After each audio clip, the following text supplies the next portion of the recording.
Y'all know what's going on. It's time for another episode of Doing Time with Joe. I'm your host, Joe Baker, and welcome to the show, y'all.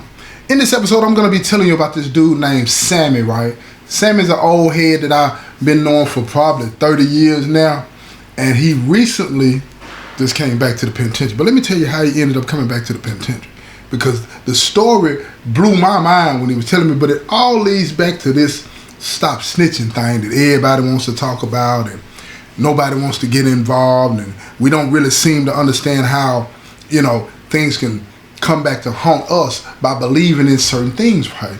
Now check this out. See, Sammy, when he got locked up back in the early 90s, late 80s, early 90s, he was all in. He wasn't affiliated or anything like that. He was a peon, but he was, one of them dudes to get his money and do his things and all this and that, right? And he was a firm believer in the street code. No snitching, no nothing, right? You say anything about anything to the police about anything, you ain't straight. You just don't cooperate. And I remember one day when we had a conversation, this dude, this rapper dude, he out of New York right now in Cameron. I believe that's his name anyway. But he was selling these t-shirts, this Stop Snitching campaign, you know what I'm saying? And it made a whole lot of money off of it. Whole lot of money off of it. But it came out some kind of way that, he really didn't believe in what he was saying. He was just doing it for the money. But people don't understand how when you put something like that out there, people that really believe in it, they'll live their life by that. And then they'll teach the ones that they are around to believe in that. And they'll act on that and won't participate in anything. So Sammy, look here, while Sammy was in here, he came up.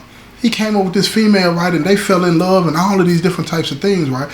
And he was in and out of these different relationships, and he never saw the connection as to why he kept losing the females, right? He was a hardcore street dude. They had that Whitney Houston, Bobby Brown thing going on in their head where they wanted a hard dude, but they didn't want you to be so hard that you didn't understand that, you got to coexist in the community that you're about to come out in. So Sammy went up for parole 2 or 3 times.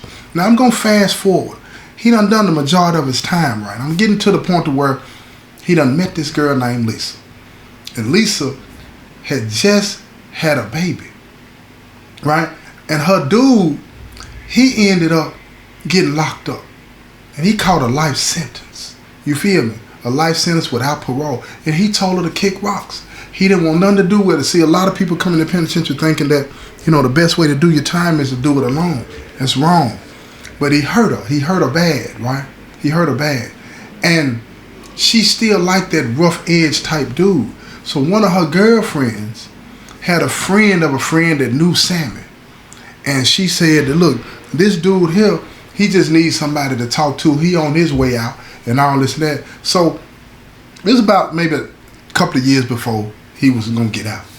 So Lisa and Sammy started talking.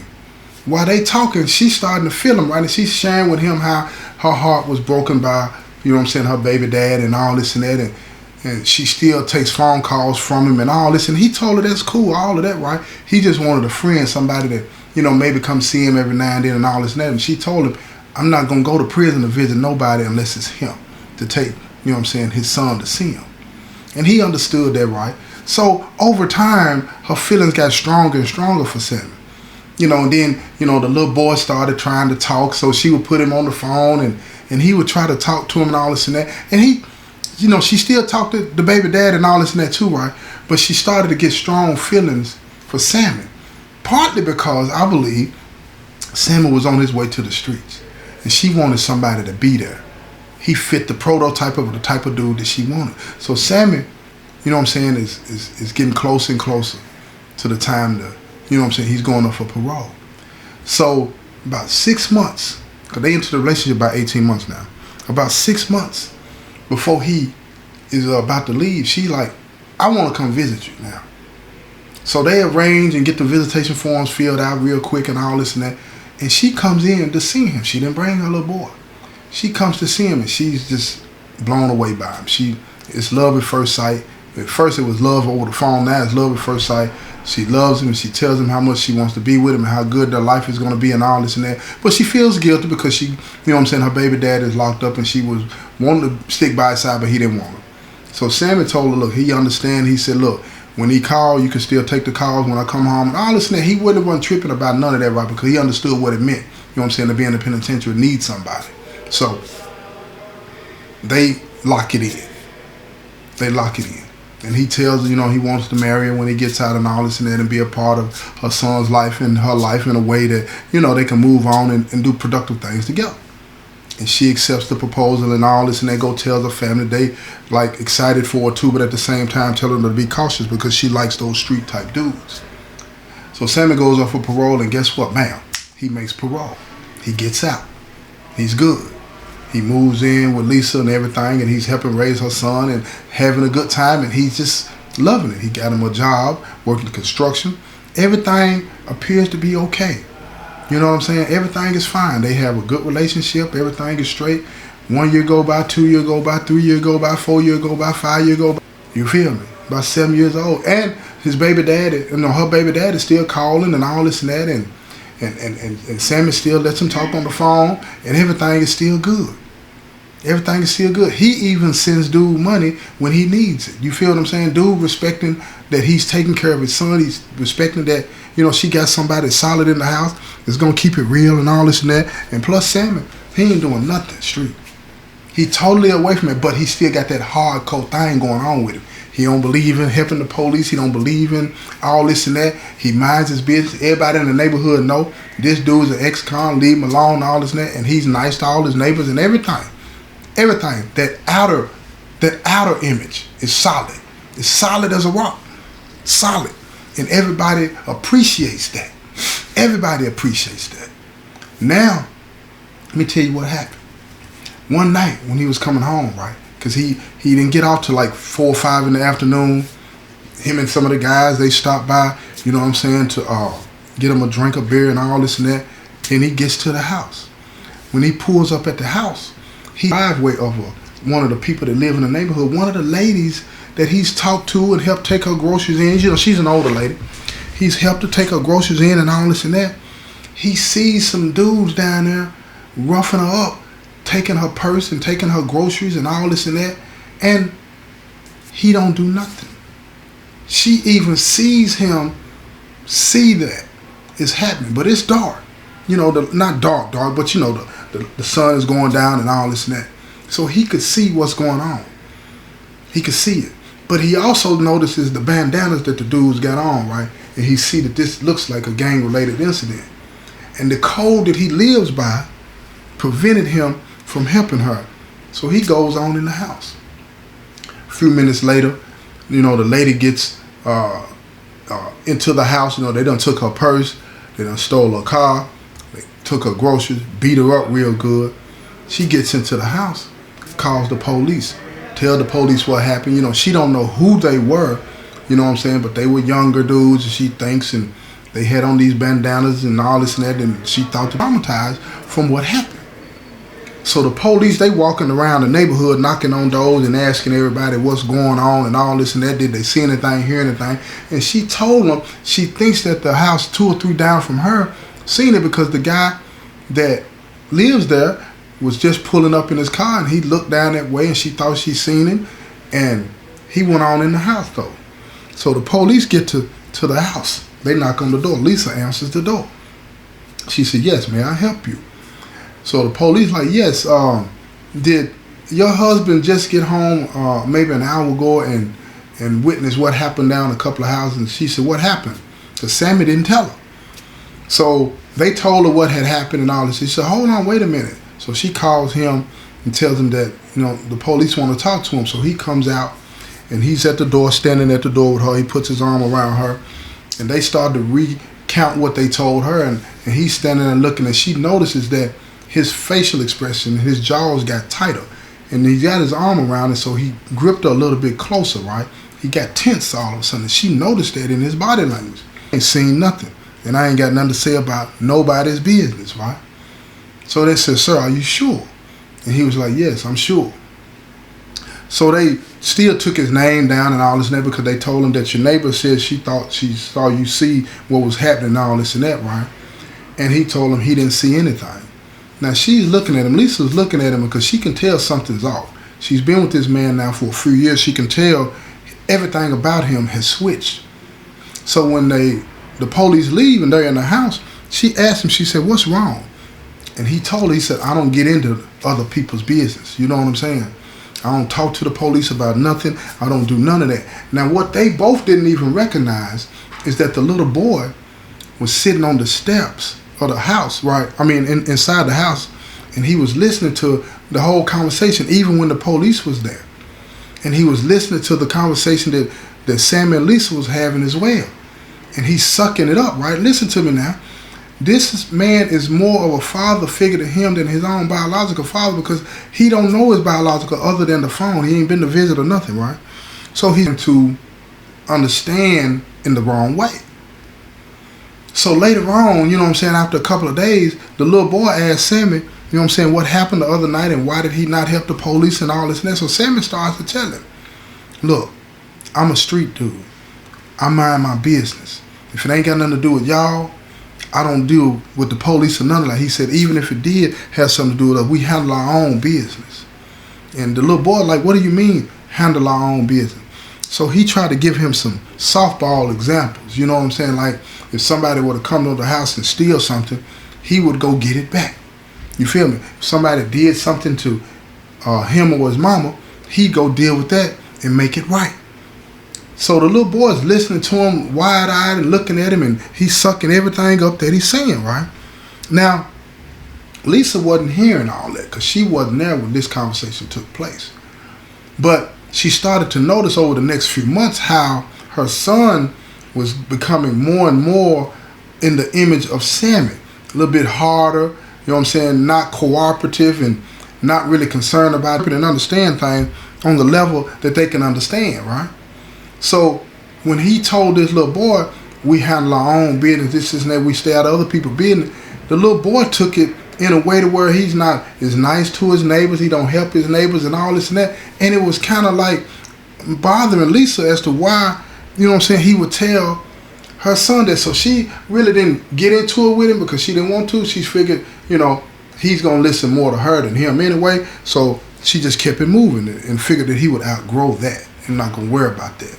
That's what we do a lot of times, y'all. When we're talking to kids, we think, well, they'll outgrow this phase or that phase. No, you got to teach them and tell them what's really going on when you have the opportunity, because if you don't, that's going to get locked in their heads, period.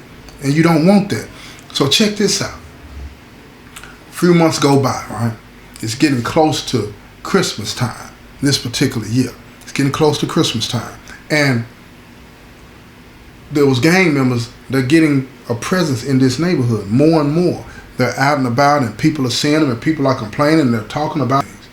So one day, the little boy is out playing in the front yard and he's riding his bike. And the gang members come through there. They don't need his bike. The bike is for a kid. They're teenagers and young adults.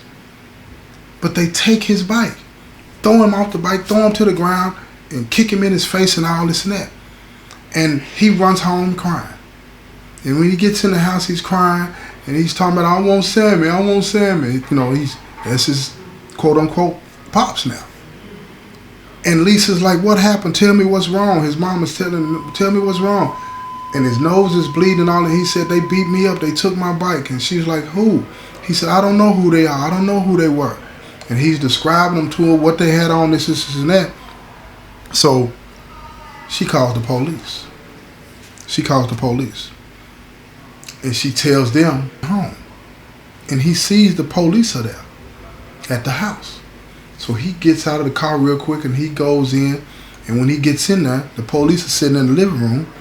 And the little boy jumps up from the couch beside his mom and runs and jumps into Sammy's arm and says, Sammy, they beat me up, they took my bike. And he said, who? Who took your bike? Who did this? And he's telling them and all this and that, basically the same thing that they had told the police. And the two police officers, they stood up and they said, sir, we're going to take care of this. We think we know who it is. This neighborhood, you know, we've been getting a lot of reports about these guys and we're going to go ahead and make some arrests. And he was like, do you know who it is? They're like, no, we got some ideas. And he said, but we'll take care of it. So Sammy looks at him, you know what I'm saying, and don't really say nothing, right? And he just walks off with the boy and takes him into the kitchen and he sits him at the table and he's talking to him. And in the meantime, Lisa's is still out there with the police talking. And then they finally leave. So when Lisa come in, She said, because that's what I'm supposed to do. I'm trying to protect him. And he said, you should have called me. I'll take care of it. And she's looking at her son's face. She said, look at him. What can you do about this that won't get you in trouble? And he said, I'm going to take care of this. I'm going to take care of this. So he goes out and he's trying to find out who did this and all this. So he does what you do. You put your ear to the streets and all that, and he's asking different people different things. Nobody's saying anything. Nobody's saying anything about who did what and who's this and who's that, right? But he know these gang members are in the area.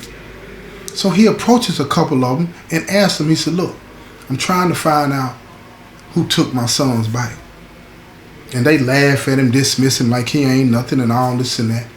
And he gets upset by it. So he snatch up one of them. Younger dude, he snatch him up. Now Sammy's a strong dude, you know, construction worker, old head, you know what I'm saying? Hands rough. He said, man, I better get my son's bike back. And I better get it back by tomorrow before I go to work in the morning. Just leave it on the porch, man. And ain't nobody gonna say nothing about it to the police or nothing. They could have raised up on him right then, but they decided not to. Daylight, they didn't want nobody, you know what I'm saying, to see it and all this and that, right? So they go back, you know what I'm saying, to their little place and they start talking about what they gonna do, right? So one of the younger gang members said, nah, I'll go get his son and we'll whoop him again. So the leader of the gang said, yeah, go on and do that. He touched one of ours, we touched one of his. So this time, the younger gang members, you know, teenagers, 13, 14, 15 years old, they catch the little boy out in the front yard playing, and his mama is right there on the porch. They bump down on it, and they surround him, and they start beating him and stomping him and kicking him, and he's hollering, mama, mama, help me, help me, help me. She runs off the porch to try to help her. Sammy is at work, nowhere to be found. Nowhere to be found. He gets a phone call at work. Tells him he needs to get to the hospital. His wife and his son, which they hadn't got married yet, but they had got married. They were married. Yeah.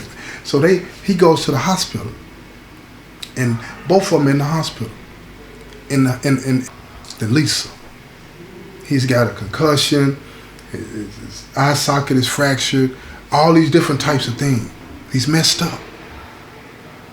And Sammy is looking at him. He's crying. They got his mom both of them in the same room. And Sammy's, you know, he crying and he's trying to talk to him and console him. And he said, I thought you was going to protect me. I thought he's crying. He said, help me, help me. You know, he's saying all these things to Sammy. And Sammy's thinking, you know, what can I do?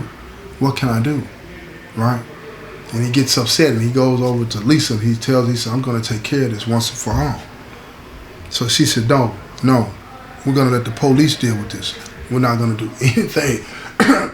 Let the police deal with this. And he said, no. He said, we got to do something about this, because if we don't do something about this now, they're going to keep doing this. And if they keep doing this, then, you know, it's nothing we can do to stop them, because you got to stop people like this. So she's telling them, look, I don't want you to do anything. I don't want you to do anything. And he says,